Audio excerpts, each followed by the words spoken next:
इधर मेयर चुनाव के बाद प्रशासनिक और सियासी खेमे में खलबली मची हुई है, गहमा गहमी बढ़ रही है। रांची मेयर पद चुनाव को लेकर अब नवनिर्वाचित मेयर एक्शन मोड में दिख रही हैं। रोशनी खलखो के और प्रशासनिक अधिकारी के बीच टकराव की स्थिति बनती दिख रही है। शनिवार को ऐसी स्थिति रांची नगर निगम के एनफोर्समेंट टीम प्रशासक सुशांत गौरव के निर्देश पर जब कांटा टोली में खादगड़ा बस स्टैंड परिसर स्थित चुनवा टोली बस्ती में निगम की भूमि पर रह रहे लोगों को माइकिंग के माध्यम से खाली करने का निर्देश दिया जा रहा था, तो सूचना मिलने पर वार्ड 13 के पार्षद पवन तिर्की और रांची की नवनिर्वाचित मेयर रोशनी खलखो चुनवा टोली पहुंचे और एनफोर्समेंट टीम की कार्रवाई पर रोक लगा दी। निगम की भूमि पर अवैध रूप से रहने वालों को घर दिलवाने का भी आश्वासन दिया है।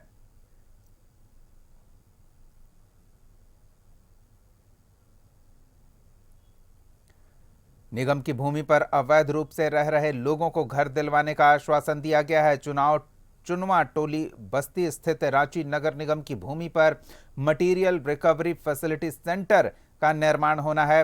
बीते दिनों रांची नगर निगम के अपर प्रशासक संजय कुमार ने चुनवा टोली बस्ती स्थित निगम की भूमि का निरीक्षण किया था और वहां अवैध रूप से रह रहे लोगों को हटाने को लेकर पहल की गई है, जिस पर रमा खलखो और अधिकारी के बीच तनातनी की स्थिति बन गई है।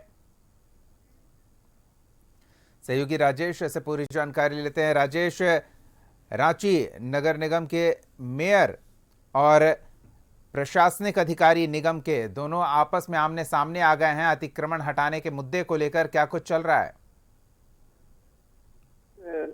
नगर निगम के प्रशासक की ओर से इन्फोर्समेंट टीम को भेजा गया था माइकिंग के लिए।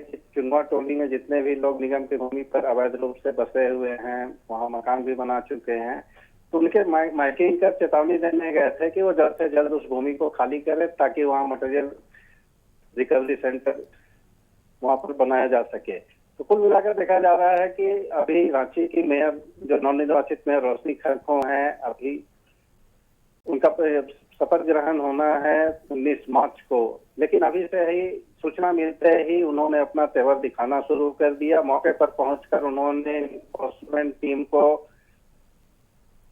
कई बातें कही। उन्होंने सीधा प्रशासनिक कार्रवाई पर रोक लगाने की बात कही। उन्होंने कहा कि इस प्रकार किसी के घर को तोड़ा नहीं जा सकता, क्या आपने नोटिस दिया है या नहीं, इनका सर्वे करने साथ ही उन्होंने सर्वे करने का आदेश दिया कि वहाँ कौन कौन से लोग रह रहे हैं, और वहाँ जितने लोग रह रहे थे उनको स्पष्ट शब्दों में उन्होंने कह दिया कि वोटर कार्ड अनिवार्य है, आप वोटर कार्ड के साथ आवेदन दें और मेरे पास आए, किसी का घर नहीं टूटेगा, आपको आवास दिया जाएगा। तो कुल मिलाकर इस मामले में यही देखा गया कि अभी शपथ ग्रहण नहीं हुआ, लेकिन रोशनी खलखो जी अपने प्रशासनिक उनको जो पावर मिलेंगे शपथ ग्रहण के बाद उसका इस्तेमाल उन्होंने अभी से ही शुरू कर दिया है। चलिए देखते हैं आगे क्या कुछ होता है। धन्यवाद तमाम जानकारियों के लिए।